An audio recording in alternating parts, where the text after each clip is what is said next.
Shalom, selamat pagi Bapak Ibu Saudara-saudara sekalian yang dikasihi oleh Tuhan Yesus.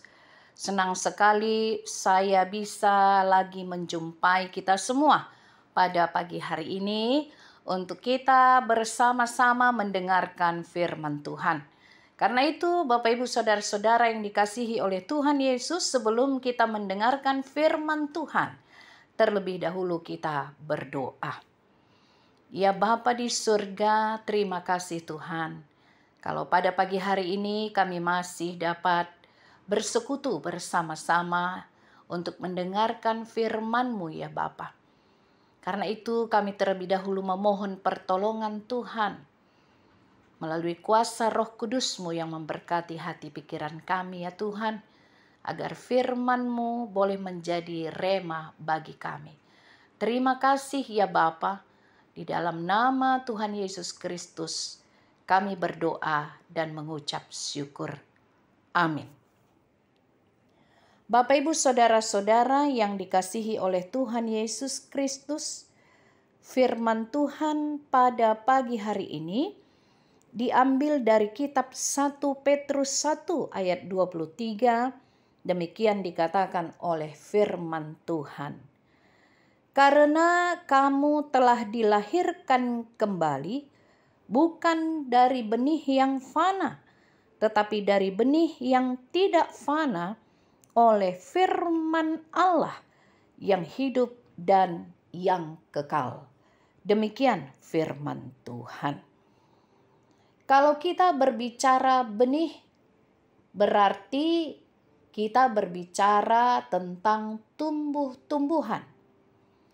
Diumpamakan benih dari tumbuh-tumbuhan, misalnya buah tomat. Nah, ditaburkan benih itu di tanah, lalu kemudian benih itu semakin hari semakin besar, benih dari tomat tadi, lalu kemudian tumbuhlah pohon tomat, lalu berbuahlah tumbuh-tumbuhan itu atau pohon itu, kemudian dapat kita nikmati buah tomatnya.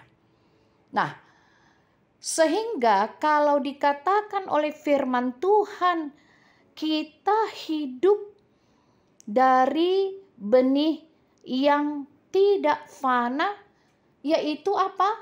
Firman Allah.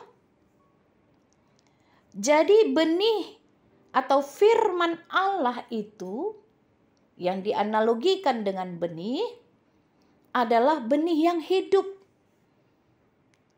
Jadi kalau tomat pun, misalnya tadi buah tomat, kalau benih yang ditanam itu, benih buah tomat itu yang ditanam itu adalah benih yang mati, maka dia tidak akan dapat tumbuh menjadi pohon tomat, lalu buahnya tentu tidak dapat kita nikmati buah tomatnya.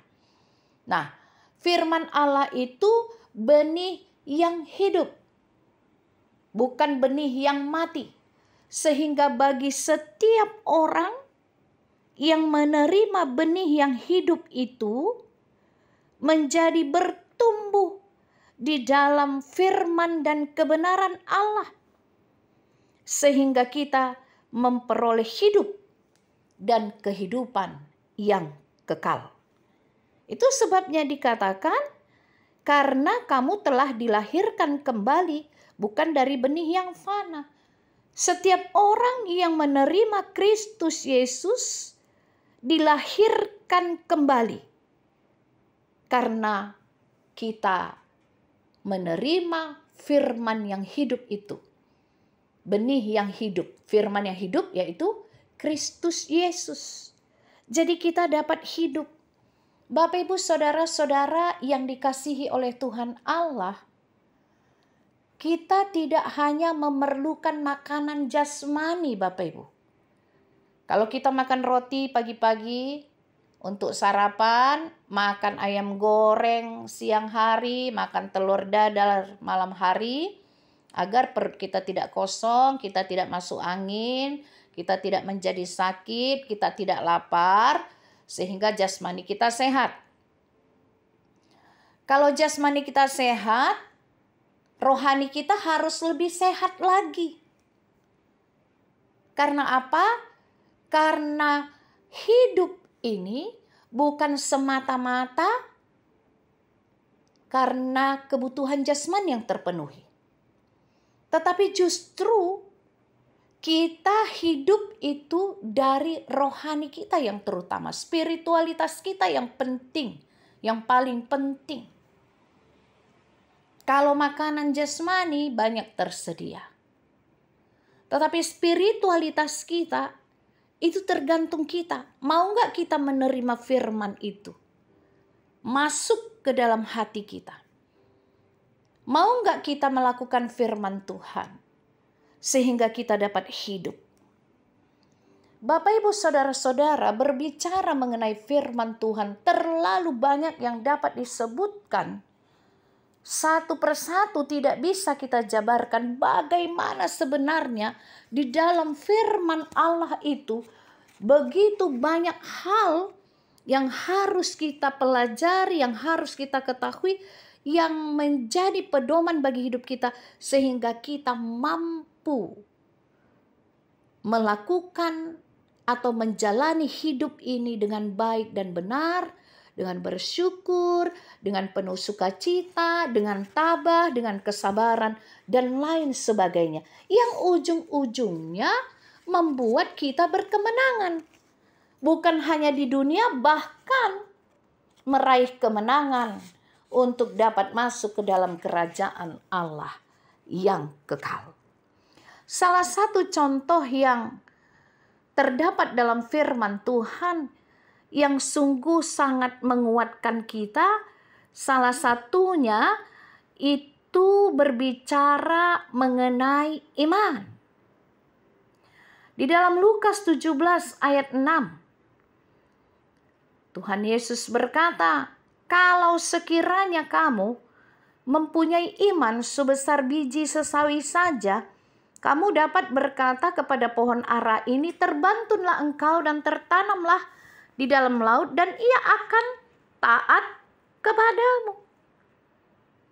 Luar biasa firman Tuhan itu kan, Bapak, Ibu, Saudara-saudara. Maka ketika kita mengamini firman Tuhan yang berbicara tentang iman, yang katanya walaupun hanya sekecil biji sesawi, kita pasti dapat melakukan perkara-perkara yang besar, itu luar biasa. Tuhan Yesus tidak berkata bahwa kita harus mempunyai iman sebesar pohon sesawi. Pohon sesawi itu beda sekali dengan bijinya. Bapak, Ibu, Saudara-saudara, apabila biji sesawi atau benih sesawi telah bertumbuh, dia menjadi pohon yang besar setinggi 3 meter atau 9 kaki. Tetapi bijinya itu, benihnya itu sangat kecil. Kita juga demikian. Benih yang ditaburkan, firman Tuhan yang ditaburkan, yang kita terima, itu kecil sekali. Tetapi dapat bertumbuh luar biasa di dalam kehidupan kita. Sehingga kita dapat melihat dan melakukan perkara-perkara yang besar dengan benih firman Tuhan itu. Asal dia menjadi benih yang hidup di dalam diri kita. Memang firman itu benih yang hidup. Tetapi kita mau nggak menerima benih itu? Tanah yang subur nggak kita? Karena kalau kita tanah yang subur, maka benih itu pun menjadi tumbuh dan besar. Karena di dalam firman Tuhan, kuasa Tuhan Allah di dalam Kristus Yesus turut bekerja di dalam kita.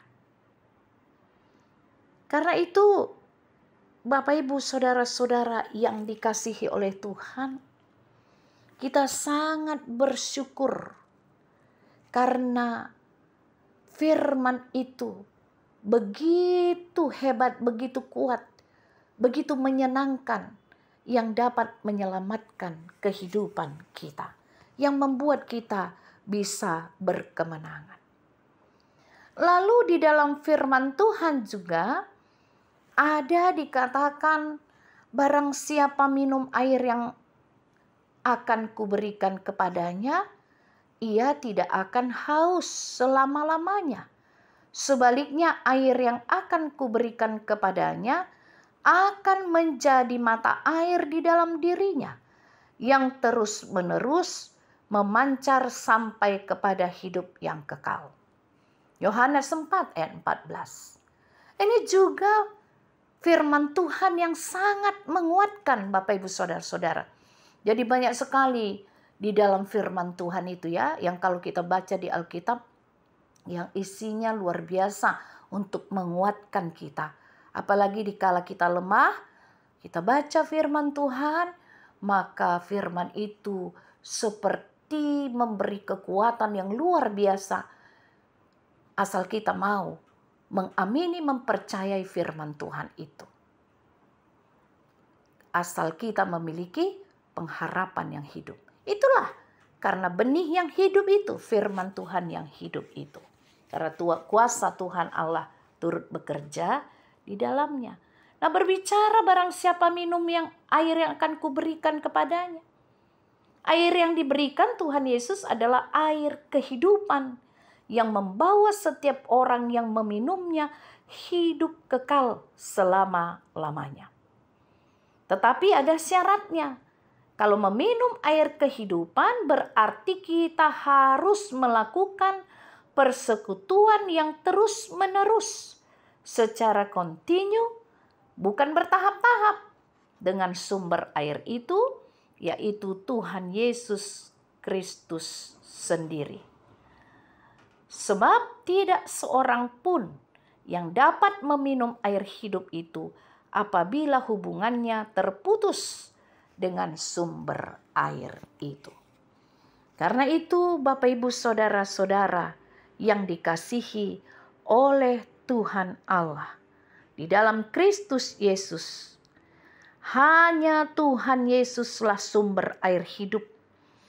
Hanya Tuhan Yesuslah yang dapat memuaskan kebutuhan hidup, yang dapat mengisi dan memberi arti bagi hidup ini.